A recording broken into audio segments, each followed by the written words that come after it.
With Mohan में आपका स्वागत है। आज हम बात करने वाले हैं, जैसा कि हम जानते हैं एसएससी जीडी का एग्ज़ाम चल रहा है। ध्यान देने बात यह है कि जितने भी क्वेश्चंस आ रहे हैं आपको उसको पढ़ के जाना है और उससे रिलेटेड जितने भी क्वेश्चन बन रहे हैं एरियाज़ का, जितने जैसे मान लिया कोई क्वेश्चन पूछा जाता है तो उसके अराउंड में जितना भी क्वेश्चन बन रहा है वो आपको पढ़ के जाना है। आपका अच्छे से वहाँ से जीएस हो जाएगा। 17 जनवरी का जितना भी शिफ्ट का पूछा गया है वो क्वेश्चन मैं करवा दे रहा हूँ, ठीक है। तो इसमें अगली बार मैंने करवाया था राष्ट्रीय आय के बारे में। देखिए 17 तारीख को भी राष्ट्रीय आय से क्वेश्चन बन गया। मैंने इसमें और सारी चीज़ें बताई थी और इसमें क्वेश्चन हमारा पहला है कि भारत में राष्ट्रीय आय की गणना किसने की थी। तो भारत में राष्ट्रीय आय की गणना सर्वप्रथम दादा भाई नौरोजी ने की थी और उस समय प्रति व्यक्ति आय जो था 20 रुपये था। ये भी क्वेश्चन मैं अपने तरफ से बता दे रहा हूँ। ये क्वेश्चन पूछ सकता है कि उस समय कितने पर व्यक्ति आय कितने रुपए थी। तो मात्र 20 रुपये थी जब दादा भाई नौरोजी ने सर्वप्रथम आय की गणना की थी। ठीक है फ्रेंड्स, अगले क्वेश्चन पे हम बात करते हैं। जल विद्युत उत्पादन के क्षेत्र में भारत का कौन सा स्थान है। क्वेश्चन है कि जल विद्युत उत्पादन के क्षेत्र में भारत का विश्व में कौन सा स्थान है। तो विश्व में 5वां स्थान है। अगला क्वेश्चन हमारा है, भारत के संविधान के अनुसार राज्य का राज्यपाल बनने के लिए व्यक्ति की न्यूनतम आयु 35 वर्ष, ठीक है। ये क्वेश्चन पूछा गया है। इसमें से मैं अपनी तरफ से बताता हूँ कि राज्यपाल जो है ये केवल एक ही स्टेट का नहीं बन सकता है, ये कई स्टेट्स के बन सकते हैं, ठीक है। तो ये एक से अधिक स्टेट के राज्यपाल बनाए जा सकते हैं, ठीक। अभी एक बहुत सरल क्वेश्चन पूछा है कि 1290 से 1320 ईस्वी तक दिल्ली सल्तनत पर शासन किसने किया था। तो एक खिलजी वंश ने शासन किया था, ठीक है। इसको आपको ध्यान रखना है। और गुलाम वंश की एक खासियत बात है कि इसका क्रम बहुत पूछता है। गुलाम वंश, खिलजी वंश, सैयद वंश, लोधी वंश, ऐसे करके आपको सीरियल वाइज तैयार कर लेना है, ठीक है। अगला क्वेश्चन हमारा है कि राष्ट्रपति बनने की न्यूनतम उम्र कितनी होनी चाहिए। तो राष्ट्रपति की जो बनने की न्यूनतम उम्र है वो 35 वर्ष होनी चाहिए दोस्तों। तो ये आपको तैयार करना। देखिए इस समय उम्र से रिलेटेड बहुत सारे क्वेश्चन पूछे जा रहे हैं, तो आपको जितना भी राज्य हो गया, कैग हो गया, चीफ जस्टिस ऑफ इंडिया हो गया, ठीक है, ये क्वेश्चन पूछे जा रहे हैं। और एक क्वेश्चन और पूछा जा सकता है कि राष्ट्रपति उपराष्ट्रपति की आय कितनी होती है। तो इनकी आय 0 होती है, लेकिन ये राज्यसभा का पदेन सभापति होता है। ऐसे भी क्वेश्चन पूछ सकता है कि राज्यसभा का पदेन सभापति कौन होता है। तो वो उपराष्ट्रपति होता है, ठीक है। वो उपराष्ट्रपति उसको बना दिया जाता है, हालांकि वो एक्चुअल में नहीं रहता उस पर, वो पदेन सभापति होता है। किसी भी मतलब राज्य का पदेन सभापति होता है। तो जो ठीक है, तो ये एक्स्ट्रा ऑर्डिनरी मैंने बता दिया आपको।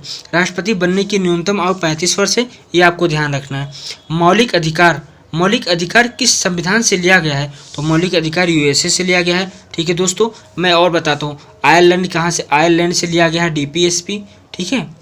तो ये चीज़ आपको ध्यान रखना, जो एक्स्ट्रा चीज़ें मैं बता रहा हूँ जो क्वेश्चंस में पूछे जाते हैं। और अगला क्वेश्चन हमारा दोस्त,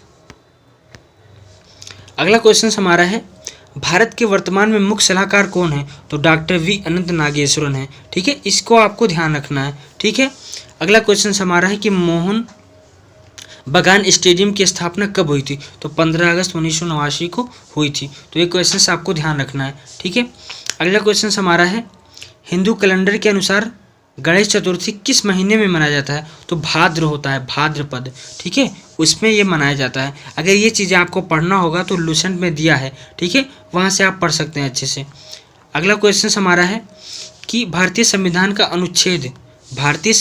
अनुच्छेद 21 से किससे संबंधित है। तो ये शिक्षा के अधिकार से संबंधित है, ठीक है। मैं इससे रिलेटेड कुछ क्वेश्चंस बताता हूँ। जब राष्ट्रीय आपात लगता है या सशस्त्र विद्रोह या सेना का शासन लगता है तो कौन सा जो आर्टिकल है वो आपका हटता नहीं है। तो आर्टिकल 20-21 ये नहीं हटता। ये क्वेश्चंस आप लिख लीजिए कि आपके किसी न किसी शिफ्ट में पूछा जा सकता है, 100% है, ठीक है। और कोली नृत्य किस राज्य से संबंधित है। तो ये महाराष्ट्र से संबंधित है। कोली नृत्य जो है महाराष्ट्र से संबंधित है, तो इसको आपको ध्यान रखना है। वॉलीबॉल में एक टीम में कितने फील्ड खिलाड़ी होते हैं। तो वॉलीबॉल में जो होते हैं, ये वॉलीबॉल में 6 खिलाड़ी होते हैं। एक टीम के कितने फील्ड में। तो 6 खिलाड़ी, ठीक है।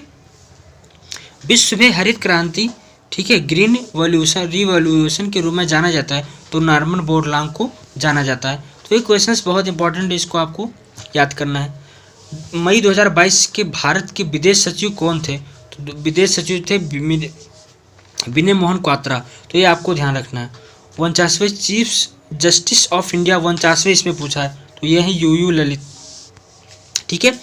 आपको आर्टिकल्स तैयार कर लेना है। मैं कुछ टॉपिक्स बता दे रहा हूँ।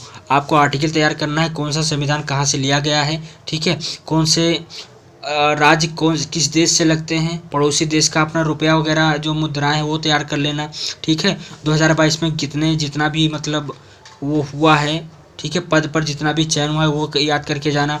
पॉलिटी से जैसे आर्टिकल्स हो गया, राष्ट्रपति, राज्यपाल और जितने भी पीएम ये है, इनका आप अपना एज कितना होता है वो सब याद करके जाना है, तो आपका 100% पेपर अच्छा होगा। अगला क्वेश्चन हमारा है, मौलिक अधिकार के अंतर्गत धार्मिक स्वतंत्रता का अधिकार सितारा देवी का संबंध किस शास्त्रीय नृत्य से है? तो यह है कथक नृत्यांगना थी, ठीक है, तो इनका संबंध इससे है। तो अगला क्वेश्चन हमारा है, फरवरी 2022 में मुंबई में दरबार हाल का उद्घाटन किसने किया था? तो यह रामनाथ कोविंद ने किया था, ठीक है। जो दरबार हाल का उद्घाटन हुआ था यह रामनाथ कोविंद ने किया था, ठीक। तो अगला क्वेश्चन हमारा है, बसवराज बोम्मई किस राज्य के सीएम हैं? तो ये है कर्नाटक के, ठीक है, इसको आपको ध्यान रखना है। भारत में राष्ट्रीय आय की गणना कौन करता है? तो ये एनएसओ करता है, ठीक है। और जीएसटी से अगर पूछ लेगा तो जीएसटी कब लागू हुआ था? ठीक है, 1 जुलाई 2017 को, ठीक है। जल्लीकट्टू मूलतः किस देश का स्पोर्ट्स है? तो जल्लीकट्टू जो है वो है दोस्तों भारत का, ठीक, वो भारत का है। अगला क्वेश्चन हमारा, क्वेश्चंस इतने भी पूछे गए थे दोस्त, इतना ही आप कर लो, ठीक है। और मेरी वीडियो डेली आती है। आशा करते हैं कि वीडियो बहुत अच्छी लगी हो।